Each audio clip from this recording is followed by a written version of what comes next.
Okay, great. All right, so welcome everyone. This is first live in a while that we've had, and we're basically gonna be having a discussion about managing our emotional responses, about the stresses of C, CSEC, and all that fun stuff, and how we can, as parents and caregivers and even students, manage our emotional responses through the many challenges that life has in store for us. So, this is me, Alvin Brown, the man creator. We have Johanse IODK with us, a behavioral specialist. No stranger to the movement, True. has been a big part of the movement thus far. And, it's always good to have Johanse here with us to have a discussion. So, we're going to be, well, before going further, welcome Johanse again. Alvin, thank you very much and welcome to everybody listening. So we're gonna wait a little bit for some more persons to come in, and while we're doing that, I'm gonna be just sending out a little bit of a reminder. But while I'm attempting to multitask, something that I have claimed I am not very good at, Well, Johannes, the truth is that I don't. When I read up, nobody could actually multitask. Multitask means do two things at the same time, or two or more things at the same time, right? yeah, Actually, what we do is we task switch. So it's how quickly you could switch from one thing to the next, even if switching is by the second, ah, okay, okay, right? okay, Right? And according to physiology, because of how the makeup of women's brain, women could task switch better than men. Most women. So not generalizing here. But the key with task switching is being able to regain your train of thought when switching from one thing to the next. oh, And that is where men have the challenge sometimes. Because once you start doing something and you switch, it's hard to come back. I agree. Right? My excuse. It's scientifically proven. Oh, And God. you see, and this is important even for the conversation that we're having. Because Yeah, yes, I made a generalization there about men and women, but it's for each person to understand exactly how they think and what they can handle, true. That is true. right? And for parents listening to know what your children could handle. Because I have some children who can study, let me say, in 2 hours, they could do four subjects Yeah, and remember everything, but have some children need 2 hours for one subject alone, or only do one subject per day. for real. That is very, very true. One of the things I've come to realize is oftentimes when we say, hey, these guys, they need a schedule, we forget that very point that some students just need a very short amount of time, or even moreover, they need they need more breaks within an hour than another person might. Mhm. And we don't take that into consideration at all. Right. Because, and this is what I hear from parents that I work with, is that studying supposed to look a certain way, Yes, right? And if it don't look that way, then their children not studying, mm-hmm. all right? That is But trouble. if each child is different, then the mode of studying will be different. You'd think you'd think that would so it makes sense, but you'd think that people would recognize this. But that's not the case at all. It's often a matter of, so what I'm remembering is when I was in when I was younger. I was still young when I was younger, and I would I would be at say I'm home, you know, and of course the parents during the vacation were like, hey, you haven't studied in a while, X Y Z, Mhm. and that is true because we tend not to. But the question is always, what does studying look like? You know, what if I just finished a whole hour in my book, but you came in as I put it down? How long does one need to study for it to be viewed as effective? Well, and of course, as we saying, is a different thing. And you were saying before, sometimes you would think parents would recognize that, but they don't. A lot don't, right? Yeah. Why do you think some parents don't recognize it? I think one reason is some parents believe that their reality is the only reality. So they will focus on, okay, when I was your age, these are the things I did. Okay. You also have some parents who, depending on how far their educational level was, Mm-hmm. they would say, okay, I never finished high school or I never went to university. So as long as so the so this is what I view as supposed to be norm, even though I don't necessarily have an experience for it. And then also, it's always easy for us to see what we don't like than to see what we do like. And True. therefore, if we're in a foul mood and you're sitting down looking comfortable, you've been you sit down all day long, go to somewhere. And the poor person probably just finished wake up the yard outside. So it all depends on even the reasoning behind the annoyance. Is it that I've not seen you study for the day, or is it that I'm in a foul mood and you are the victim of my frustration? And those are some serious points you raise in there because many times what I've encountered is parents, because they are the authority, Yeah, they view themselves most times as always being right. yeah, So therefore, I'm not really considering the feelings of the child because I want what I want. But with anybody, child or adult, if you force somebody to do something, it will always have a pushback. yeah. That is true. That is true. Always. So even if that child had the will and the motivation to study, forcing them to do it in a way that a parent may want them to do it could have the opposite effect. Yeah, for Mhm. sure.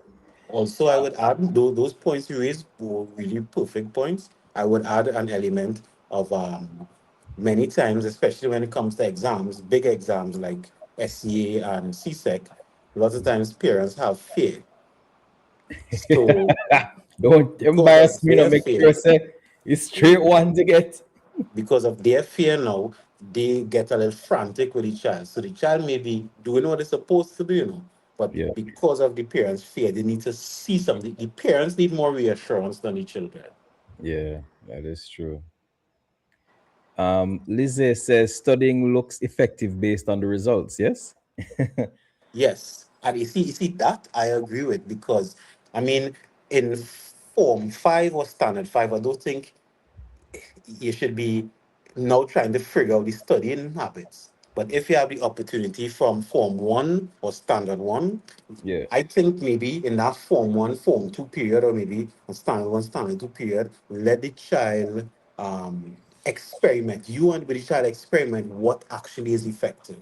So by the time Form 3, Standard 3 comes along, you're all along a path. So maybe Form 1, just leave the child, let them formulate, and then based on the results, you would know what worked from didn't work. And also, that could also help when a parent is disciplining a child because a child can say, well, I was studying, and the parent can say, well, I left it to study in your way, yeah, and we have the results to show that it didn't work, or the vice versa. Because sometimes a parent say, that child didn't look like they're studying at all, but the results come, good results come at the end. So now the parent have proof that whatever method the child doing, even though they don't agree with it, yeah. that it actually have good results.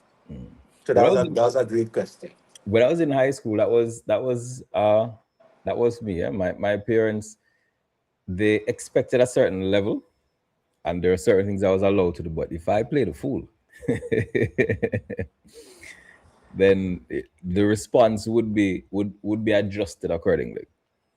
Mhm. Um, Lizzie says here, gentlemen, if the child is quote unquote studying in an untraditional way and the grades are still poor, then surely the parent would question the method. Very I agree.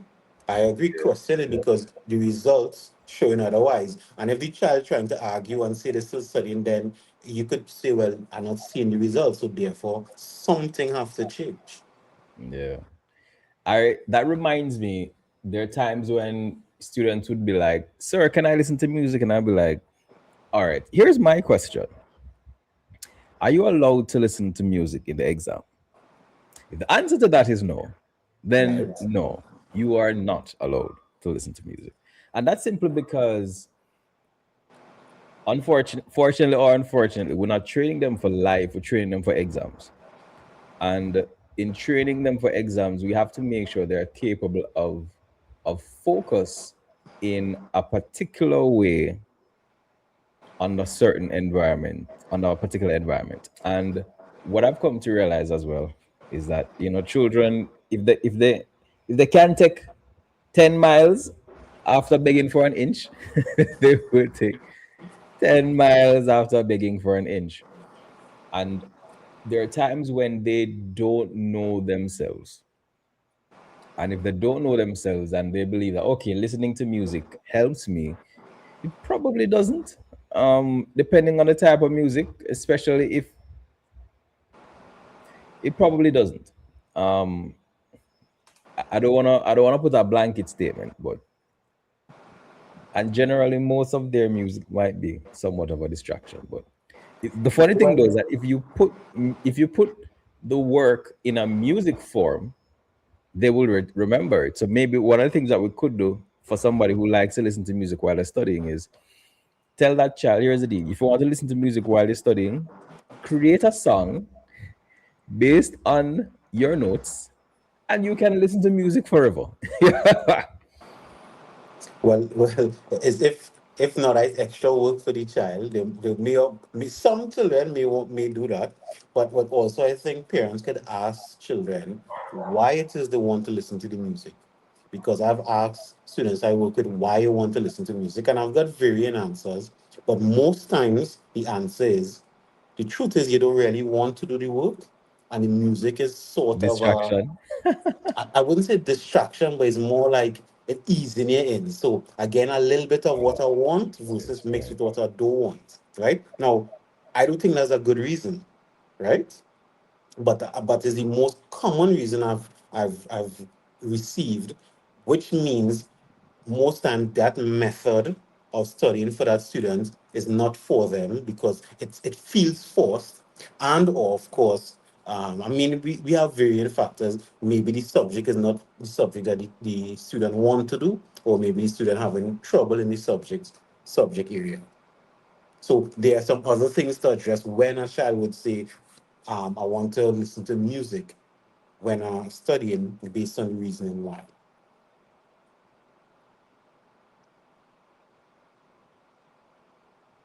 Hello, Alvin, I think your mic mute. Sorry, yeah. Mhm.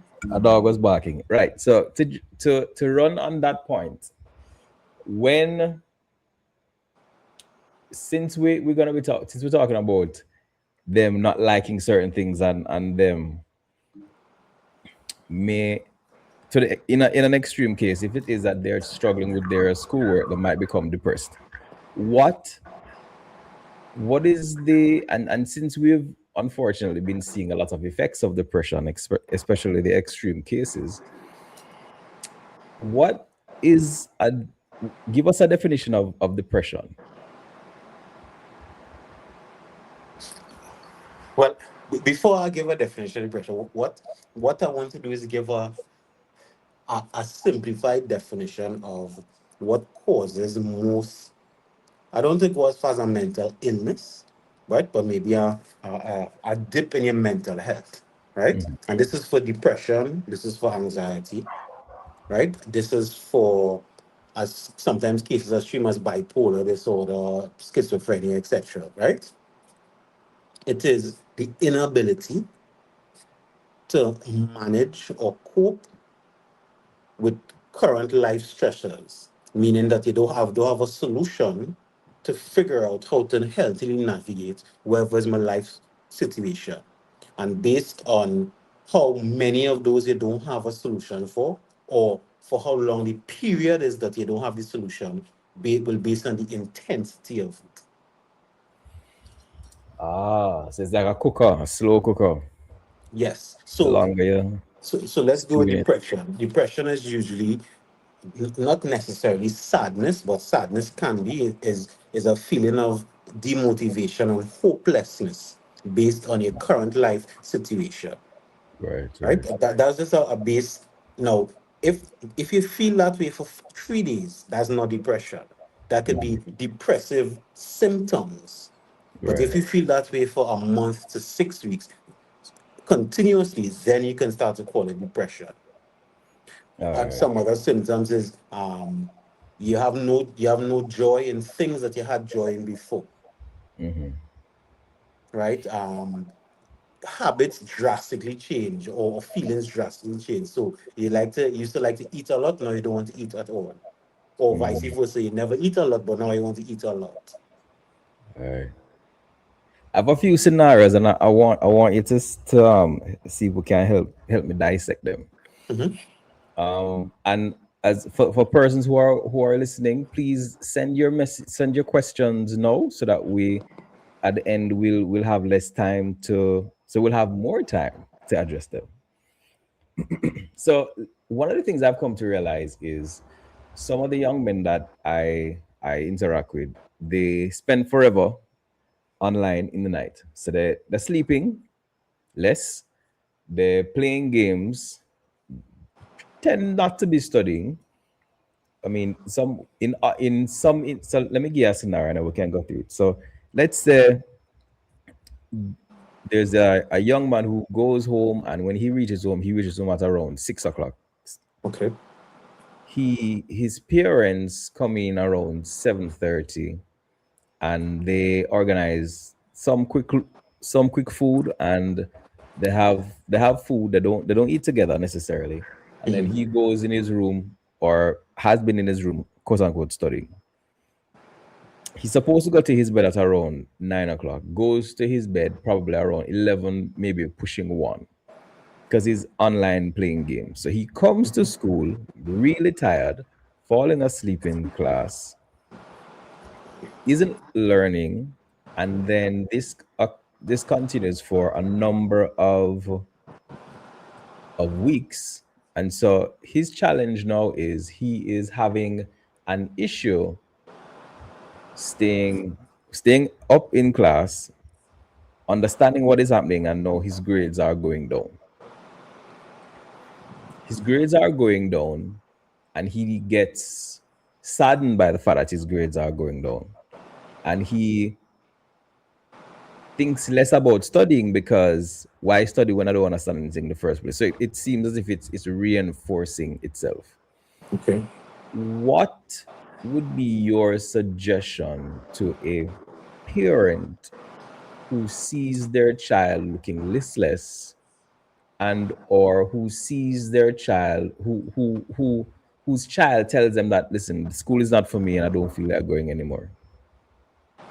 All right. Well, each segment of this scenario, we have to break it down, and this is what parents can do also. Because let's start with the staying up late in the night, right? Hmm. Is to find out why, right? So it's playing video games, okay, but why you want to play video games so late in the night? And the reason may change, may vary based on the child. So you start there, understanding the why, because the why he does that. Now I notice that you said he, and I'm using he because this is I don't think, if I'm thinking about it, I've had a case or a parent came to me, it was a girl doing this, right? I'm not saying it doesn't occur in girls, Yeah. but I haven't had any, right? And find out why.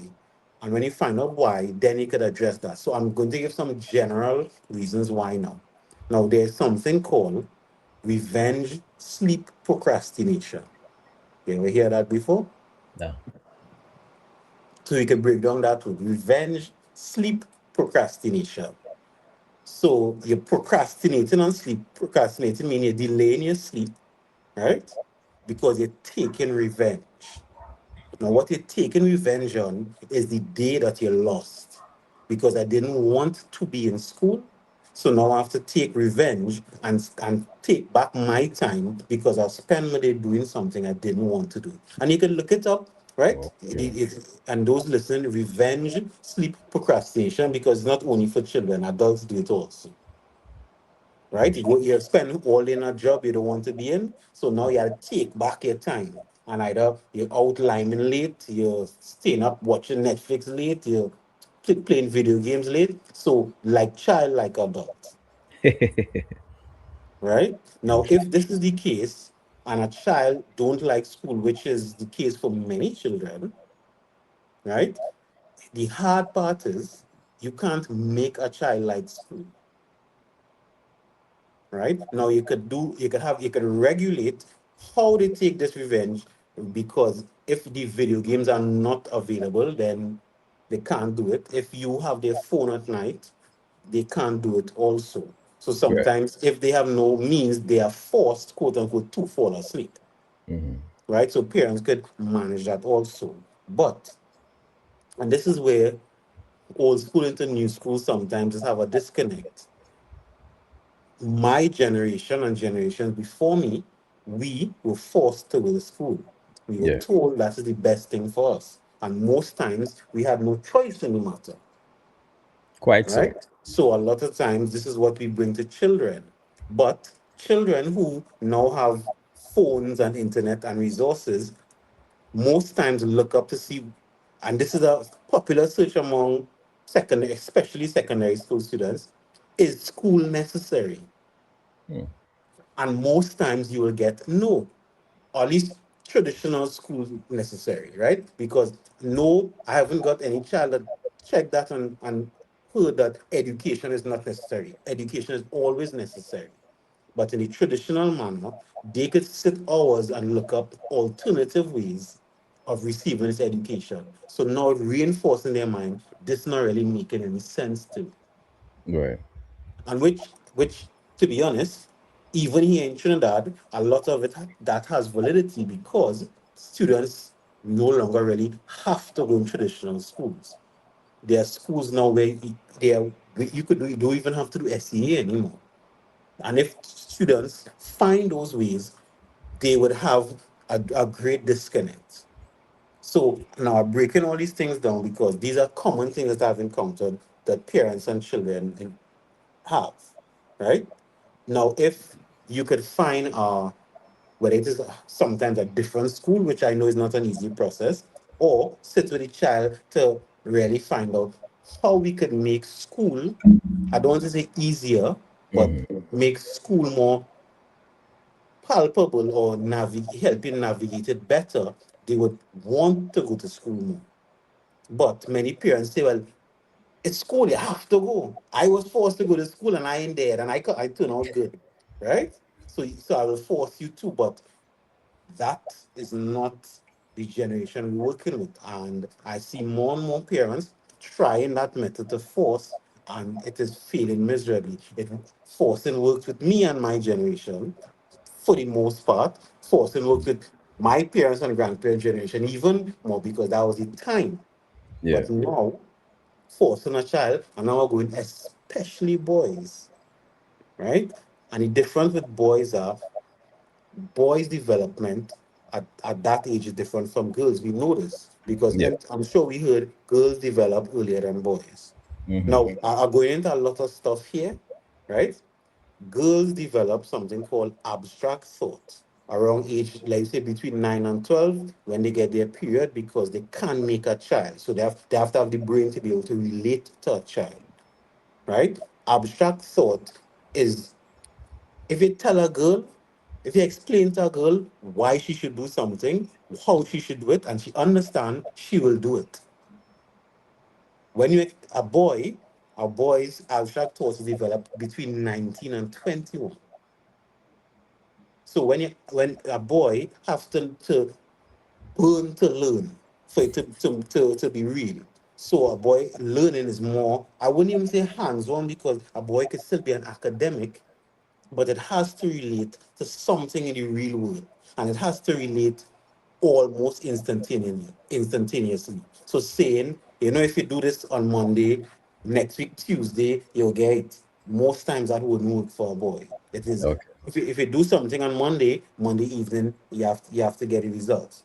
Mhm. Right? And then if you do that for a long enough period, it sticks in that boy's mind. Tell me your thoughts on Well, I'm thinking that if that's the case, and I do realize that generally for you to for if you want to grab a young man, hands-on learning generally really helps. I mean, you have different learning styles, but hands-on learning definitely helps. So you wanna let's say you wanna talk about how sonar works, which is basically the bouncing of sound waves of an object coming back to you, and then you use it to calculate the distance between the object and the sonar. Using a football, having them stand in front of a wall and kick the football, and time when it bounces back to them is a good way of grabbing their attention, or even using physically having them do it, or even speaking about playing with a wind ball or a cricket, one of those green tennis balls, allows them to visualize what is happening. So there's definitely, having taught both boys and girls, there's definitely a difference in how they behave at that particular age. And boys generally tend to go towards physical interactions a lot more in terms of experiments, etc. So there's validity in that.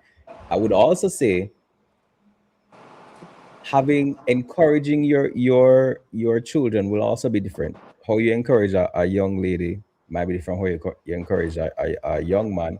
And therefore, in encouraging them to study, what you could do is say, okay, here's the deal. You wanna do X. You don't necessarily have to say, okay, your reward is going to be at the end of the school year, though you can have large rewards like that. But also having smaller rewards closer allows for you to maximize, because I always say this: men like games. The reason why men like games, the reason why men like football, basketball, etc., is because games have rules. And Johan say your camera just, oh, okay, great. Games have rules and games have rewards. Men like rewards. So if men know that you do X and Y and you'll get a reward, men will do that. And I always say, ladies, if you know your husband likes to do something, or you like when your husband do a particular thing, reward him when he does it. Not just complain when he doesn't do it. But that's a different story. But so even in terms of as a parent, knowing that this young man likes to go out and play, likes to go out and line with his friends on a Saturday. Great. Put things in place. You need to take out the garbage, you need to wash the wares, you need to do X, you need to Y. Put it on a board. Tick it off. Once all those things are ticked off, then this is a tangible reward. Once you have studied, once you have done X, once you have done Y, then this is a tangible reward. Knowing how they knowing what motivates an individual is a good way for us to ensure that they're motivated to study.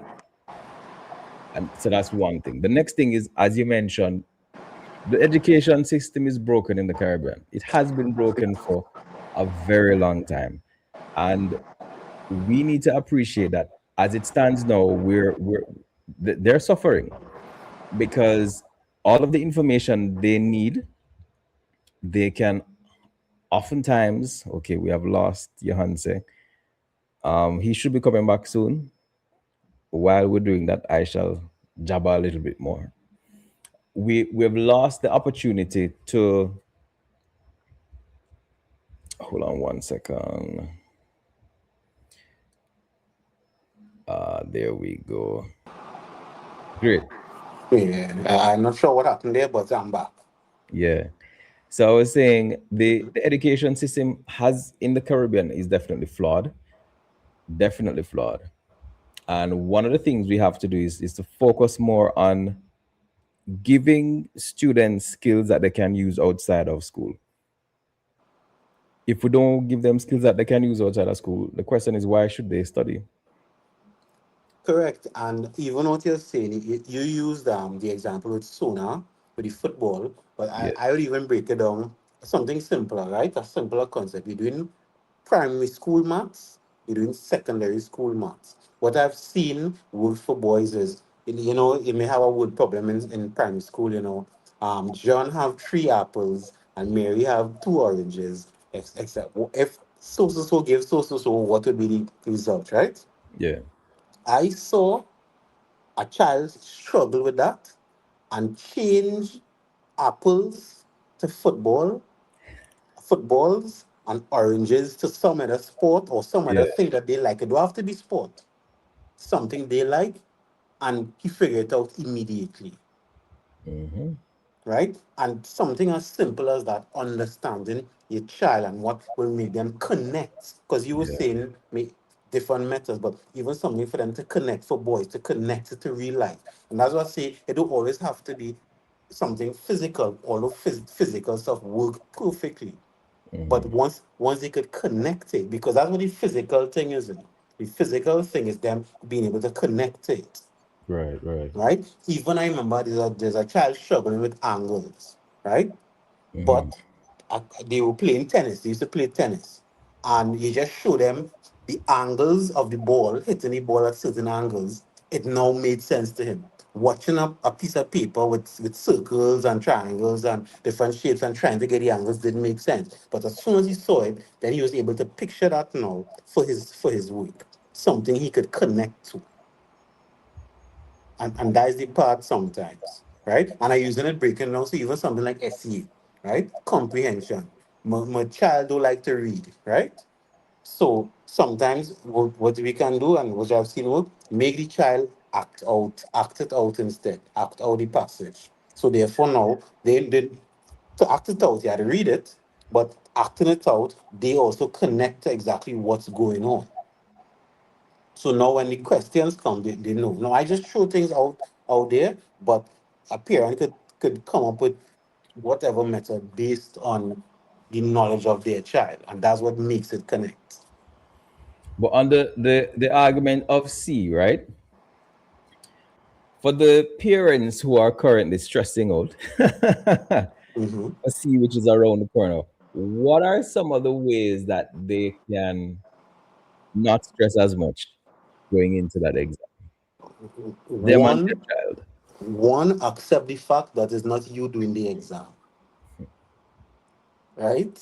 Yeah. And whatever stress you went through when you were a child, that maybe you're still having some post-traumatic stress disorder symptoms from, that is not you. I'm not saying it's not important or serious for your child, but understand it's not you. That's one. Yeah. Two is,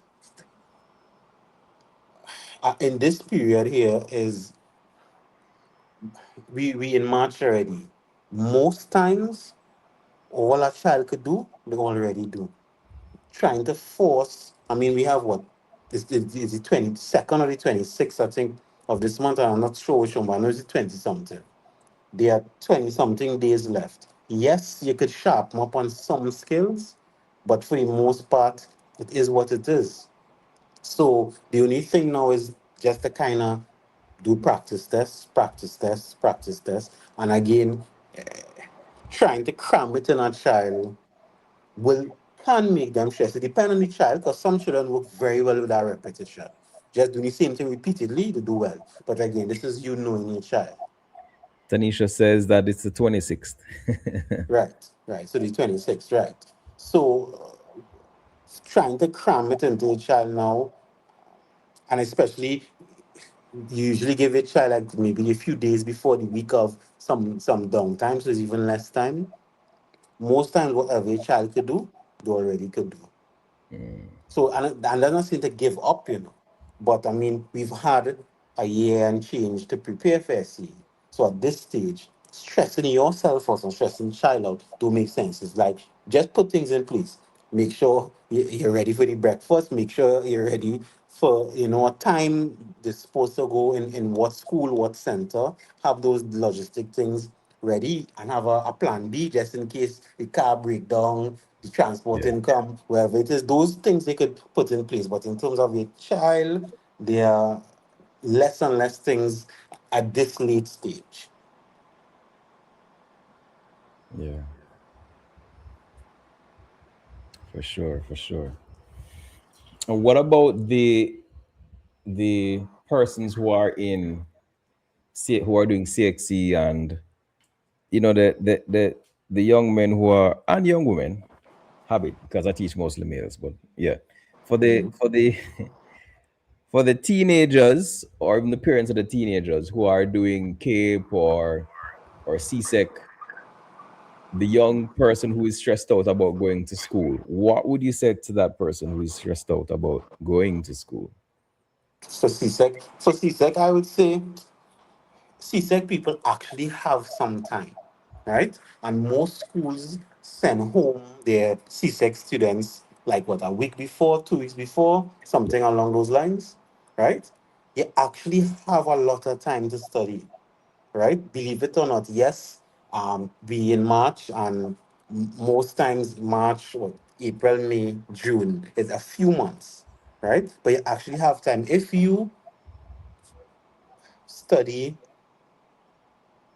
I'm going to be generous here. 2 hours every day from now until the exams start. You're good, right? 2 hours. 2 hours is not a lot, but if you 2 hours, so you have Consistency. every day you have plan a different subject every day, right? If you stick to that 2 hours every day, you'll be good. And you only have to study for a few more months and then you could relax. So it's not to say this is gonna happen for the next 6 months and next year you have to study every day.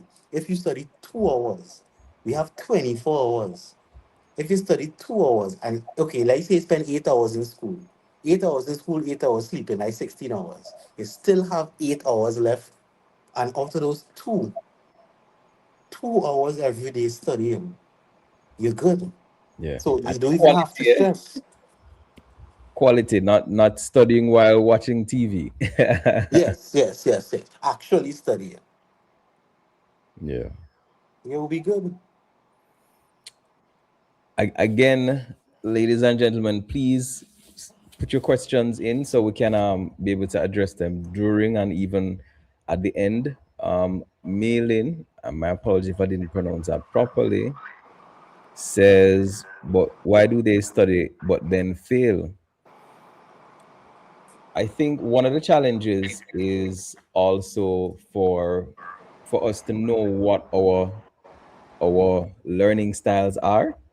So there's this thing called the VARC learning style, where there's a theory that persons are either visual learners, auditory learners. So visual means that they have to see what is happening. Auditory means that they hear it. Read write, which means that once they for them to retain it, they have to read it and write it and read it and write it. And kinesthetic, which means they have to do something to remember it. So it's about knowing what your child learning style is, what your child learning preferences are as well, and that is, as we stated before, whether they like football, whether they like cricket, whether they like cooking. So if it is that there's a maths problem, then maybe the wording can be changed if you're explaining it to them, to use a cooking example, or some other example about something that they prefer. And in understanding what they prefer and in giving them the example, as your answer say, then it's easier for them to assimilate or absorb the information.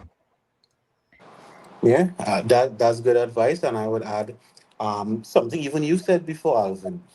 If they're actually studying, because many people say they're studying and they're not really studying enough. Zone out. Quality, and I say quality study, sometimes it's better to study for half hour, a half an hour if it's actually quality studying than trying to do a 2 hours when you're not retaining anything, Yeah.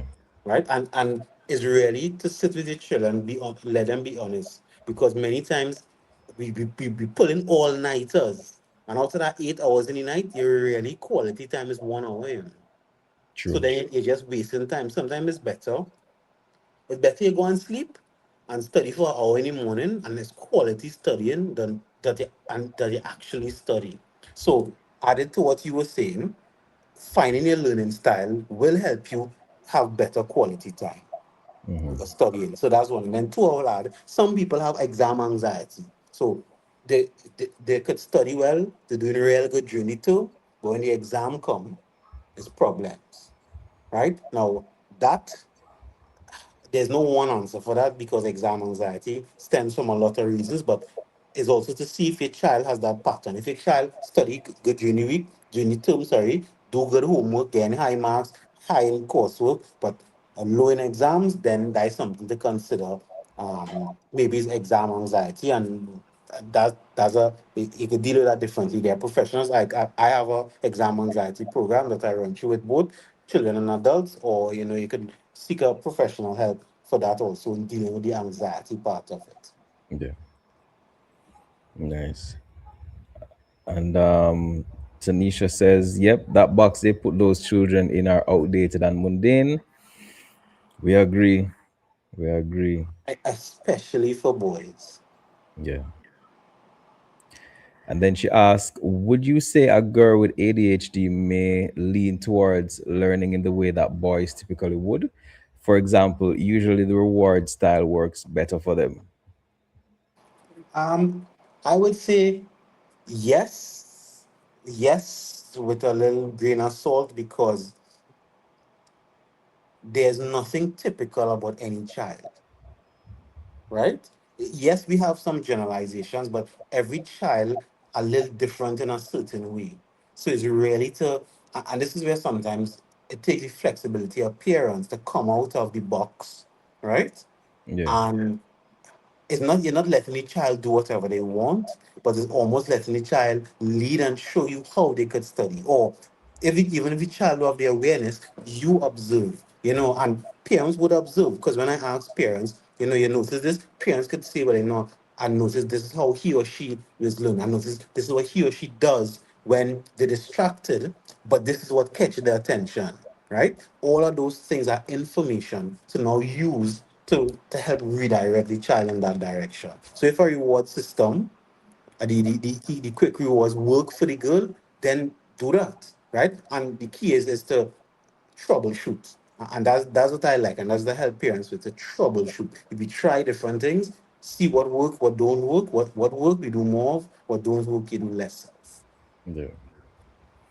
And just as well, the learning styles, once you type in VARK learning styles, then the link will come up for you to have your child do the assessment, and it's free. One of the few things in life. Sonia JB says Caribbean education curriculum does not make room for students with different learning styles. That is true. So one of the advantages of this thing that I actually don't particularly that I look on with some amount of suspicion is artificial intelligence. So in some artificial intelligence software, you can type in, okay, explain this topic to someone with a particular learning style. And in so doing, while the education system might not be able to identify individually or provide for assistance with individual learning styles, you can use AI as a tool to assist your child or yourself in learning a particular subject based on your learning style, or have it give examples of how to revise based on your learning style. Yeah, I would add, this is where parents now, I think, has to take the initiative. Yeah. Because if the typical education system, whether here in Trinidad and Tobago or anywhere in the Caribbean, is not for your child, then it's your responsibility to find something that works. No, I mean, different places have different resources, so I'm not being ignorant of that fact. But I would say here in Trinidad, in the last, I want to say 6 years, the amount of private schools, I think, has increased by about 200 or 300%, because parents and teachers also, that's why teachers leave the traditional open their own schools. Sometimes it's large schools, sometimes it's one-on-one, because they have seen the ineffectiveness of it. And it don't make sense trying to force children through that anymore. So it's up to the Yeah, parents now to find the resources. that's the thing about now. There are so many options. Um, there are a lot more options. There are a lot more options and ways to, as the old people said, turn your hand make fashion. Let's see, Lizzie or Liz. I'm sure might be destroying this lady's name here. Lizzie says CSEC has 9 weeks, which means a student who's doing 9 subjects essentially has 1 week per subject, and that's That a could solid. work, you know. Yeah, that's That could solid. work. If you do, let's use my same 2 hours minimum. It could be a little more. It could, because if they get sent home from school, they could do a little more. But let's say they balance in school and studying. If you do 2 hours a day, quality studying, you would be good. And I think you should choose the if it's the 9 subjects, 9 weeks doing 9 subjects, you would have a single timetable would be out, so you could know which subjects you have first, second, third, so you could study in that order to kind of, so it's not, you wouldn't study a subject now that you have at the end of the 9 weeks, versus you study in tandem with the 9 weeks. But that is possible. Yeah, interesting times. Yes, interesting. I do know that generally, even in Jamaica, it's the same thing. We have a an exam for students going into the high school, and parents are always stressed out Mm. more than the children. But Well, what I was about going to say parents are human also, right? yeah, And sometimes parents forget they are human and try to be above human, right? You know, and which I know comes from a sincere place, because parents would say, um, I don't want to put too much on my child, right? I want to make sure everything in place for my child, which I agree, but you have to also know how much you could handle. Because it don't make sense you breaking down. And once you break down, of course it will affect your child. Because like for this year, I have a lot of the my essay students scheduled to see me the week before.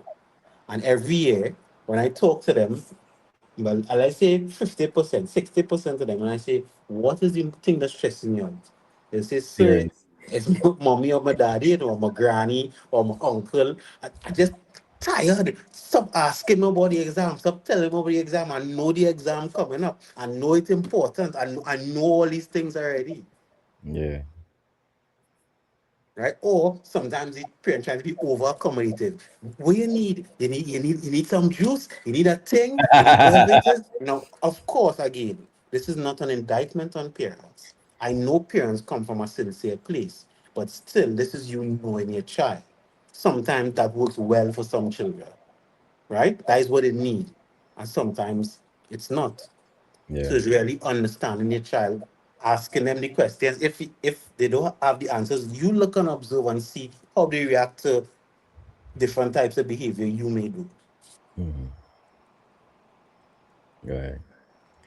No, Malin, hope I'm pronouncing your name properly, says, why do they trick us by studying and then going back to their normal dead scrolling or doom scrolling? Because they don't want to get licks, right? They don't want to get buff. They don't want to get in trouble because they don't really, either they don't want to study, they don't like the subject, or they don't have the right tools to be able to study. And we discussed some of that before, because sometimes there are some children that I've encountered that really want to study, But sir, I don't know how. And they just keep telling me, sit down and do your work. Sit down and do your work. And so that's not working for me. And then and nobody's telling me anything differently. So I don't know what to do. and to be fair, it is so much more challenging as a student in this day and age than in our time. They have remember we used to wait until television was signed in.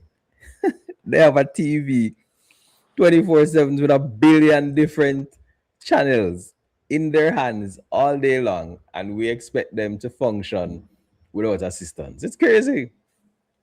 It's crazy and unfair. And to help them, one of the things I suggest is having software monitoring, phone monitoring software that allows you to shut down different websites to help them to not doom scroll. Otherwise, they will doom scroll if they can get away with it. Yeah, It is a tough one because we don't even have research or books to help us in this day and age because it's the first time we ever in this day and age, yeah, right? But for the most part, for parents, still remember that you are the parent. A child, if a child can have a phone if you don't allow them to have a phone. And yes, I know sometimes a phone is necessary for some children in terms of doing the work, getting the work, or a laptop. Either way, because they could doom scroll on a laptop too. You could sit down and you could watch YouTube from now until whenever, correct. right? So these tools sometimes are still necessary for children to do their work, but sometimes it's not. Sometimes the work that they need, you could actually get it and have it offline, right? Yeah, But it's to be able to take the time to do that, right? Sometimes which some parents don't have, but also for you to manage it. Because let's say you give a child, you have 2 hours to do work, right? And after 2 hours are coming to take your phone or coming to take your laptop, right? The child know they have 2 hours. If after 2 hours they didn't finish the homework, sometimes you gotta let them go to school with no homework, so let them face the consequences of not managing their time, right? Now, of course, coming down to exam time, to SCA and CSEC, I mean, situations may be different, but for the most part, if you do to that early stage to help them develop, you have 2 hours to do your homework. After that, everything gone. yeah, But mommy, daddy are still at homework to do. Well, you should have managed your time better.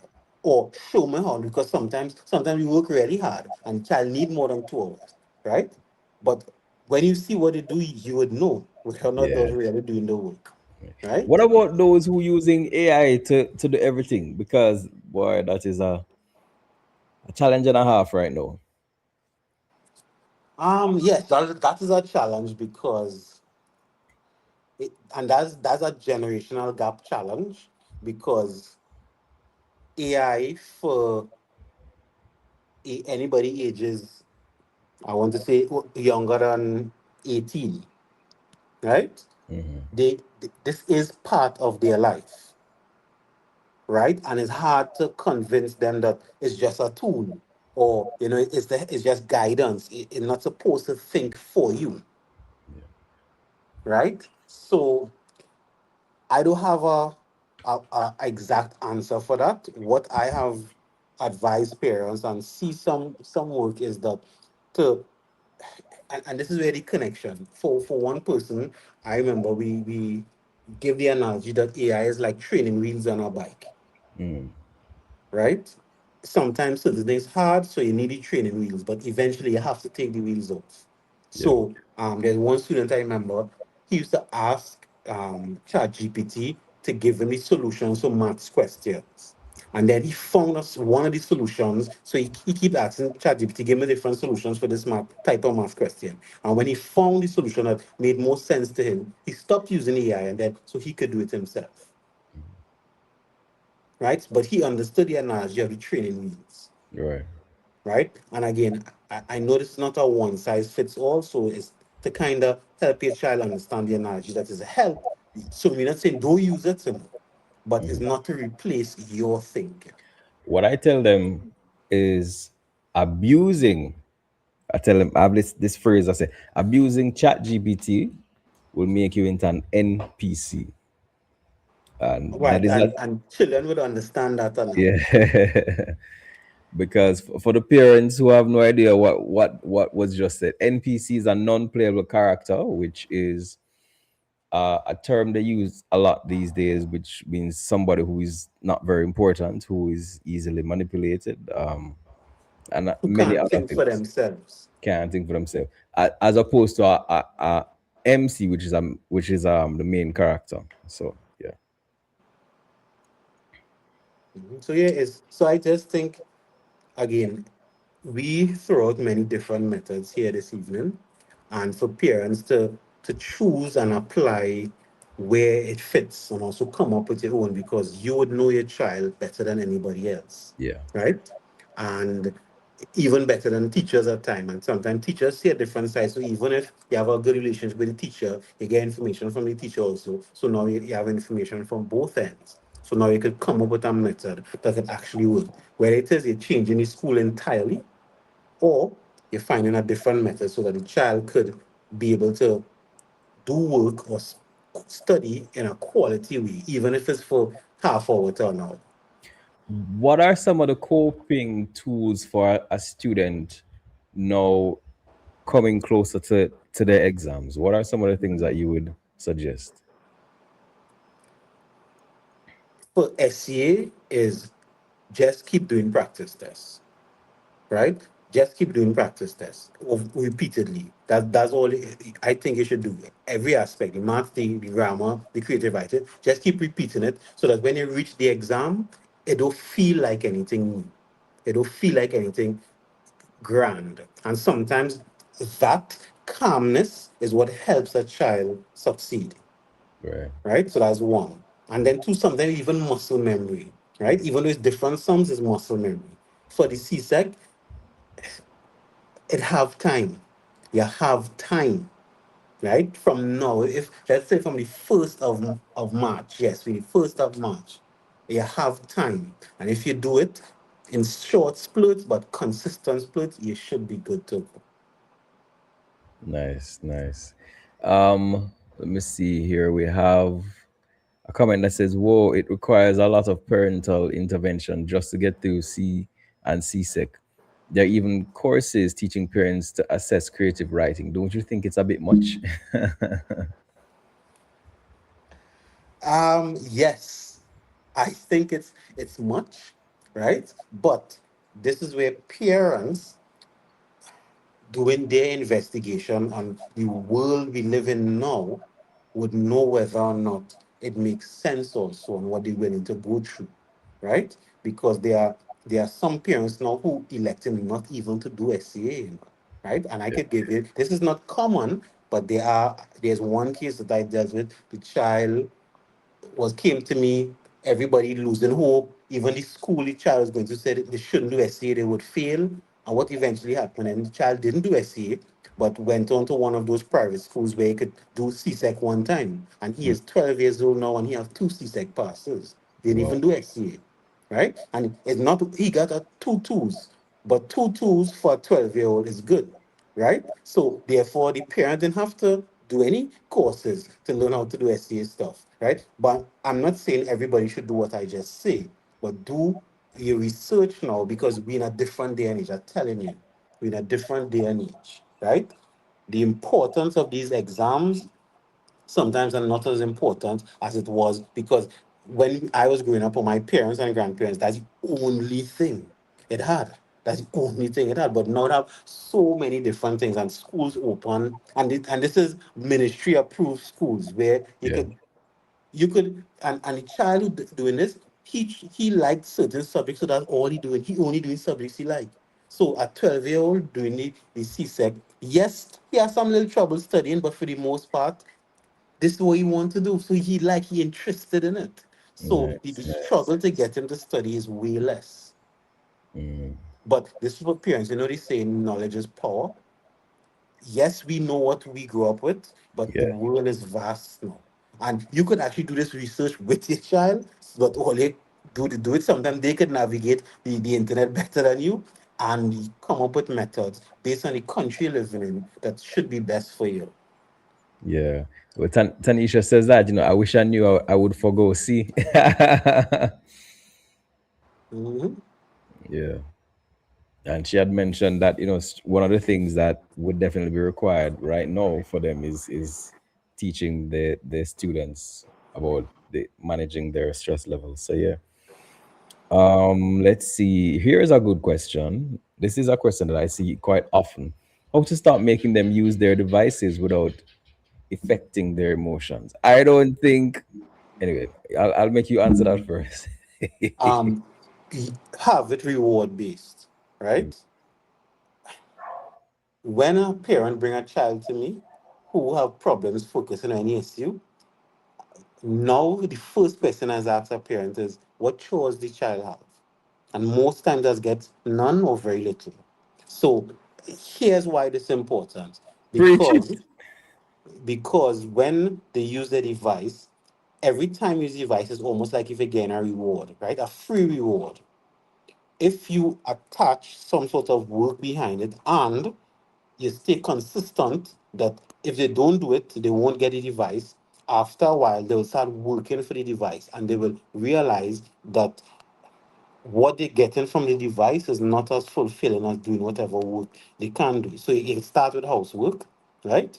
Um, and go from there. It don't necessarily have to be school. Like if you study, you get the device versus if you clean the bathroom, clean your room, things like that. Because every child, this is my opinion, every child should have chores to do. I mean, I can't believe I'm saying that now. I mean, I sound like my parents when when I was a child, but I Uh, understand the value of it because Full this is circle, actually yes. part of how the methods to get children to not necessarily stop using devices totally, but have a different kind of relationship with it. So it has the getting the device has to be behind some sort of work they put in. Yeah. Someone says here, is private school better than public school for the education? That is depending on your child. And And the school. that's what you have to know. Yeah, it depends on the child, it depends on the school, it depends on the whether the school is best, even though it's good, is it best for your child? Because you can have a good school that is not necessarily the best for your child because that school may focus on a particular thing. So it all depends. Yeah. Mhm. Do you research most private? So I mean, at least here in Trinidad and Tobago, most private schools have a pretty functional website. Most private schools, I mean, because of the type of work I have relationships with some, they usually you could go in, you could just sit down for a day, see what's going on, maybe even bring the student like on a trial basis. So there are a lot of methods to kind of wean a child into know if it's for them or not. But do your research. Yeah. On the matter of the chores, Tanisha says the chores also help them build character and learn responsibilities. Perfect. And I see that character is what builds mental resilience. And Yeah. mental resilience is what you need to cope with anxiety. And mental resilience is also what you need to be able to focus. So you see how doing those chores very important for a holistic development of a child. Amen, brother. Amen. Tanisha also says, sees torture for these poor children. My child has lost so much of herself in preparation for C. It strips them of their childhood. What are your thoughts on that one? I agree. I agree. I've seen it time and time again. So as parents, again, the more knowledge you seek is the more you're able to help your child navigate it a little better. Whether it is seek professional help, whether you seek help in terms of or knowledge in terms of what alternatives, or even if they're already doing it and already have C and already going through this, talk to them after the exam, give them that time to just relax, right? Even before the week before, give them a time to just chill out, help them understand that even you not pressuring them as much. Yes, you want them to do well, but at least they don't have to sit around you, well, mommy go be disappointed, daddy go be disappointed. And of course now that would affect their general well-being and also their well-being in the exam. Yeah, for sure. for sure. Let's see here. Um, Mailing like she chose violence this this evening. She wants a comparison. Would you say colleges are better than a normal secondary school? Like so, why are you calling name mailing? Well, the answer again is the same thing as the private schools. Do your investigation. So Saturday I had a little girl. She in standard four, standard five. No, she in standard four because she's not doing essay yet. So I asked her, what's so her prep now start? What school you want to go to? She said what school. So I say, why you want to go to that school? She says she don't know. Right? So I asked the parents. The parents say, well, they gave her the autonomy to choose. But so why? So they don't even know why they choose this school. So I would say do the same investigation. Right. Even though a school may have a certain name or a certain reputation, sometimes when you go to the school and do the investigations, you would learn something new, or you may even learn it's not a right fit. So even though it may be considered a prestige school, is not prestige for your child, Right. right? Because I know somebody who they went a prestige school, their father went to a prestige school, but for their child, they went all around Trinidad looking at schools, and the child chose a school that was a non-prestige school, right? And years later, it was better because this is what the child wanted. They looked at the programs in the school, the sporting programs, the science programs, because that's what the child wanted to do, Hmm. and the child did very well. Right. Right. So, same investigation based on who your child is. So now, let's say the child has now gone, finished, gotten through with the exam, whether they're now in high school or otherwise. Well, whether they did the C or they went to a private school. They're living with their friends. Something bad happens, and someone videotaped it, and it is now online, which is one of the things that people like to do these days all the time. So they are being in our time when you fell in a puddle of water, by 2 days afterwards your friends forgot, but now something happened to you, it's on the internet forever. How how do how would you suggest parents help their children navigate social media and the challenges that it brings? So, I will start first with um, the parents who said the chores this build character, right? Yeah. Now, even though you may think these things are unrelated, the building of character is the important part, Mm, right? And building of character builds resilience. So when something hard or difficult happens, they're a little more resilient to deal with it, right? So starting with a base there. yeah. Secondly, is sometimes is I don't know, I can't remember the exact name of this concept, but it's like if you if you think I just give you an example. If you think your head big, it's better you say head big first before anybody else say head big. Yeah. Right? So if it is, let me use your example. You fall in a puddle of water and somebody film it and everybody see, right? Then you had to help each other embrace he or she is the person who fell in the water. That's the truth.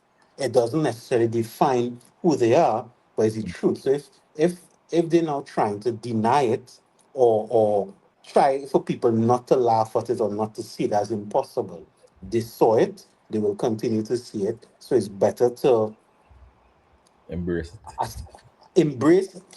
I wouldn't say embrace because I don't want it to define who they are. I would more say accept. Mm, Accept this is the truth of what happened. You don't like it. You wish it could disappear, but it won't for now. So if you diffuse it yourself, so if people say, hey, daddy, the girl or the boy who fell in the puddle, say, yeah. Teach them, say, yeah, yeah, it's me, right? Because if the same way, when if you insult yourself before people insult you, then it didn't have no power now, or at least it have less power. And in this day and age with the internet, you could be famous for anything once you embrace it. So if you see a person who fall in water, just give me an example, and you embrace it in a certain way, you could now have a whole channel being known as the person who fall in water. But not that you keep doing that, but you get popular by being that person. Because it's the same way you said, we would have forgotten somebody falling a puddle of water. It's the same way people forget things on the internet, you know. Even though it's a meme and it seems hot, something has happened the next day or the 2 days after, and you forget the same way. But if you now trying to deny it and trying for people to not see and hide it, it wouldn't work in your favor. Right, right. Indeed. And those same friends, Malin says, do friends affect their education and how do I stop it if it does? What is the effect of a friend on how another child learns? So I'm going back with character again. The more solid the character of your child and however you're building that character is the more solid the kind of friends they will choose. Because if the character is weak, then anybody would be their friend, any involvement. So is you building their character so that they be able to know. Also, if the child have a reasonably open relationship with you, um, they'll come and tell you what's going on so you could also give advice. One way to even ask is, how does this friend help you? Ask them that. So don't tell them, hey, I don't want you lying with this person, you know, or this person bad for you. You could ask them, how does this person help you? Right? And if you ask someone asking that question, it can help them reevaluate. Because sometimes it may take a little while, it's not immediate, but they will start to evaluate, this person really helping me, boy. And most times, if it's not, they themselves will start to pull away. Right, right. Mhm. Yeah, I think it's just lost your answer for a second there. I think it's important for us to, you understand, not we're not seeing your you're back. Yeah, I think it's important for students to appreciate their friends have a certain amount of power, and the power of, what's that term that we often use to use, peer pressure. So if it is that there are particular, well, what are some of the things that, beyond what you've mentioned so far, that would help a student to be less likely to succumb to peer pressure? Besides what I mentioned so far, parents exposing the children to the world. Um, Now, most children inside, and parents keeping the children inside, they have children who, in Form 3, Form 4, never use public transport in their life. Have children in Form 3, Form 4, Form 5 who, Cannot cross a if road. Oh my. cannot, correct, who, if you send them, you can't even send them to the grocery or somewhere to buy something because they're afraid people. Exposing them to the real world helps them make better decisions and understanding people. And I mean, you don't have to drop them in city gates and then just leave them, right? But The finest self to Toko. you could create scenarios, something simple as, they have to go and pump the gas for the car, right? You stand up at the entrance of the grocery, give them a list and tell them you buy everything. And when you finish and you reach by the cash, I'll come on the cash. Right? Simple things like that for them to learn to be able to navigate the world so that when they encounter the world, they won't be afraid and they won't just fall to any type of pressure. Nice, nice. Awesome. Solid, solid, solid. As always, your answer. Thank you. As always. Well, we're gonna wrap it up. We already past time. I wanna thank everyone for joining us. I wanna thank you, Johanse, for giving us your time. Much appreciated. On that note, though, a reminder: we do have a boot camp where we teach young men different life skills.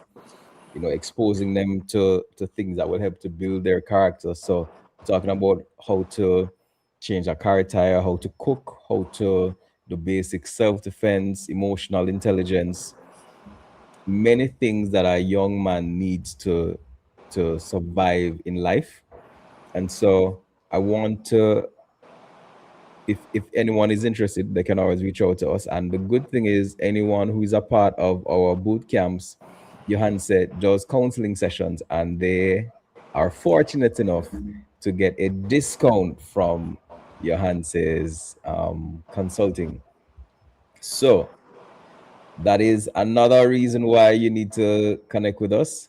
As you can see, Johan say is well versed, the man with the answers. Not all the answers, and a lot of the answers that I have is from troubleshooting with parents. So it's not only me; it is working with parents. We tried a lot of different things. We see what work, we do more of that, and we see what don't work, and we do less of that. So the knowledge I have is really from a collaborative effort with a lot of the parents that I work with, Nice. and And parents who open to want to try different things. we just got this other question here. What are some useful tips for parents navigating our current education system with children who are neurodivergent, as the system seem not to be designed to facilitate these children? If you're choosing to keep them in the traditional system, then it will be a little more work for you. So you would have to sit with your child to find the methods that work for them so that if during the day they're not really coping and not really connecting, then at the end of the day, you would have to sit with them or hire somebody to sit with them to actually do the work. But I would go the route of investigating some new methods because having them spend 8 hours a day in something that's not working for them wouldn't be mentally healthy for them at all. Right. Valid point. Valid point. And can a 9.5-year-old boy? Yes, yes, yes, yes. Short answer is yes. They can join. Yeah, same things for my programs. I usually do from 7 years up. Good stuff. All right, and I as obviously, I endorse him wholeheartedly. Good stuff. Good stuff. All right, thank. Oh, how can they connect with you? All right. So, as you see, the name of my company is IODK Consultancy. If you search for IODK Consultancy, I am on everything, right? www.iodkconsultancy.com. My phone number is 432-4635. So that's 432-4635. But if you're on any social media, Facebook, Instagram, etc., just search for IODK consultancy and you could see all the work that I've done. You could a lot of the questions you would have could be answered there. But if not, you could give me a call 432-4635 and I will answer any questions you may have. Awesome, awesome. For those who are interested in the boot camp, well, that will be running. The next one will be running in April from the 7th to the 10th, and you can contact us at 363-0006. Oh, well, for those who are outside of Trinidad and Tobago, this particular one is going to be for Trinidad. And so the number is 1-866-363-0006. That's 363-0006. But don't worry, we have plans to do other things in the Caribbean very soon. Right. Johan, say And as I endorsing you to Alvin, right? Because I have been to the programs, I've observed, I've spoken with parents, a few of your parents in some of my programs too, and wonderful idea. I remember when Alvin told me about it, I was like, yes, this is a wonderful idea. yeah, I appreciate that a lot. Your endorsement has weight.